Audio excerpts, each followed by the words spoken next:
La journée type, comment ça marche? T'arrives, tu prends ton service, et puis tout le monde prend un café autour de la table de réunion.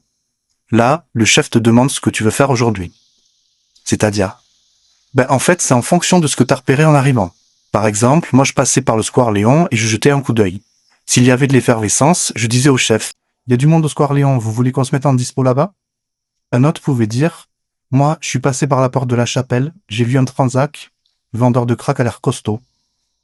Un troisième proposait plutôt de faire une physionomie du secteur pour voir où on allait se mettre. Dans ce cas-là, on prenait une voiture et on allait faire une patrouille. Soit on patrouillait tant qu'on n'avait rien vu, soit on avait repéré un truc et on se mettait en dispositif de surveillance et c'était ça notre fond de commerce pour faire des mises à disposition. Ah, les fameuses MAD. Eh oui. C'est vrai que vous avez un nombre de MAD imposés par mois? Affirmatif. Officiellement? Bien sûr que non. Mais si tu les fais pas, t'es viré d'une manière ou d'une autre. Nous, on devait faire 30 MAD par mois.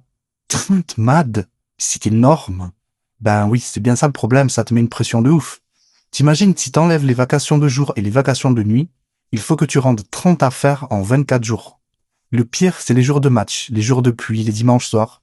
Tous ces jours-là, tu fais pas d'affaires parce qu'en fait, y a personne dans les rues. Les dealers, ils sont comme nous, quand il fait pas beau ou qu'il y a un match, ils sont devant la télé. Et t'arrives à les faire en si peu de temps? Bien obligé. Moi, je les faisais même en 15 jours quand je pouvais. Comme ça, l'autre moitié du mois, j'étais tranquille. Je pouvais faire du sport, je pouvais même partir au bled pour me changer les idées. On te laissait partir comme ça? Oui, ils s'en foutaient. Du moment que t'avais fait ton chiffre, t'étais pas obligé de travailler tout le mois. Du coup, tu faisais comment pour faire ton chiffre? En début de mois, on réfléchissait pas. Métro Barbès, Square Léon, la Goutte d'Or et la colline du Crac, porte de la Chapelle. Après, une fois qu'on avait chargé la mule, on se déployait dans tout l'arrondissement.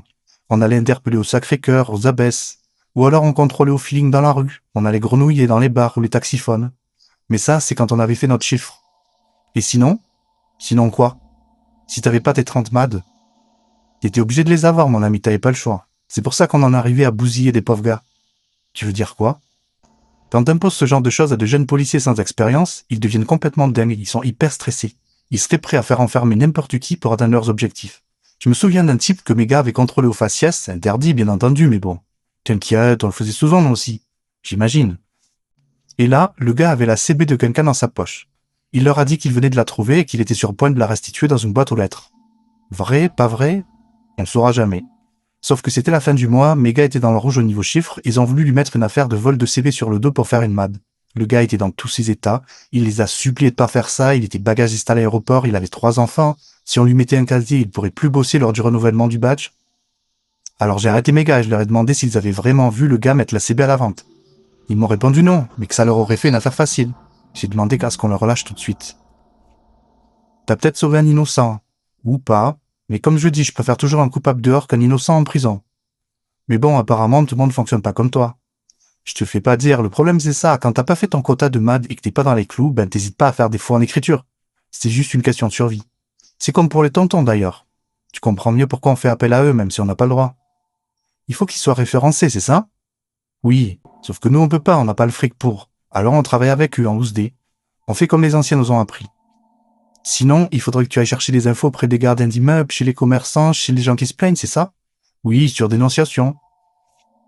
Je connais ça, tu dois tout décrire dans ton rapport du style « Nous sommes requis par les gardiens d'immeubles qui a indiqué que monsieur Untel vend de la drogue régulièrement, blablabla. » Exact. Sauf que nous, c'est plus direct. On va d'abord interpeller la personne soupçonnée de deal et on va noter, par exemple, de passage dans la rue machin bidule, notre attention est attirée par un individu vêtu d'un polo Lacoste et d'une casquette, avec un sac en bandoulière qui est en discussion avec un homme.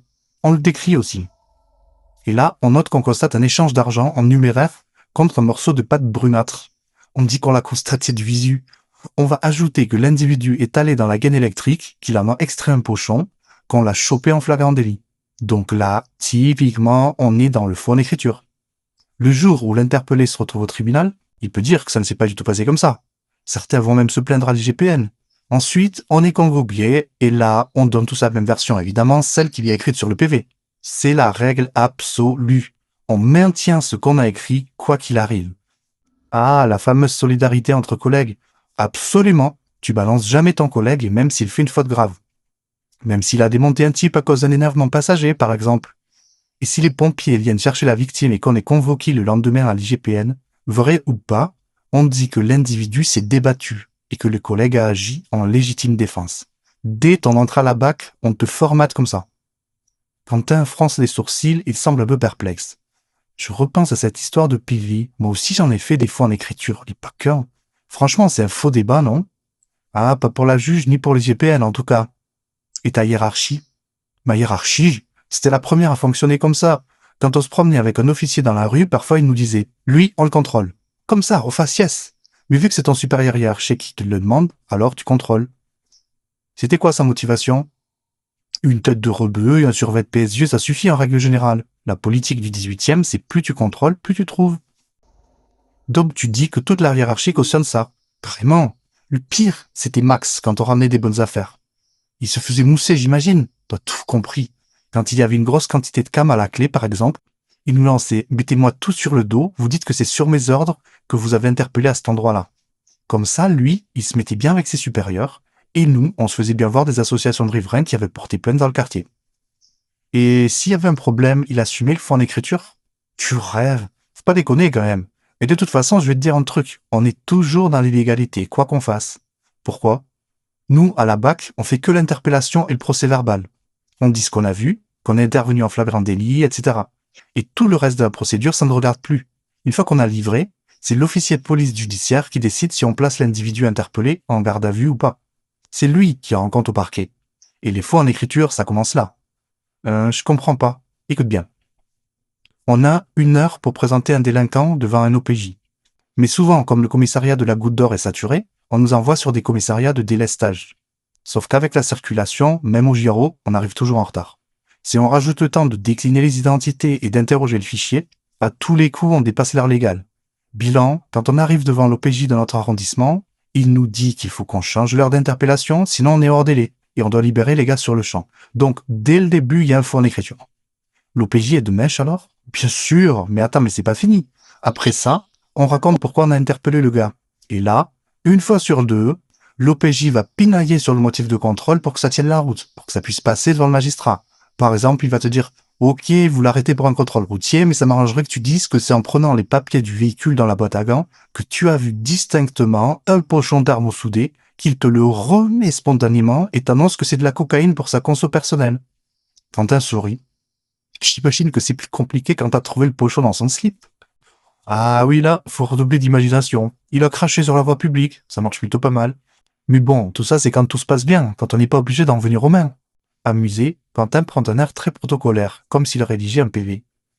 Lors de sa fuite, ce dernier a chuté face contre terre, lui occasionnant une plaie saignante sur la pommette. Je me mets à rire. Ça, je connais. Ça veut dire que tu lui as mis 3 grosses patates dans la tronche. T'as déjà fait ça, toi? Moi, non, mais des collègues sur le terrain, oui. À la chapelle, il y a les mots de... Tu sais, les mecs qui transportent des galettes de crack dans la bouche. Je vois bien, oui. Mon PV préféré, c'est « Afin de préserver l'intégrité physique de ce dernier, disons avoir procédé à un blocage du maxillaire inférieur. » Ah, le pauvre, tu l'as étranglé? Mais pas du tout, mon bon monsieur, je l'ai empêché d'avaler sa galette de crack. Pour sa santé. Tous les jours, entre 2 quintes de toux et une poussée de fièvre, on prend l'habitude avec Quentin de se raconter nos expériences de flic. Moi, le baqueux de terrain, lui, le policier de bureau procédurier. Ces longues discussions joyeuses nous permettent de casser un peu la monotonie des heures qui s'éternisent en cellule.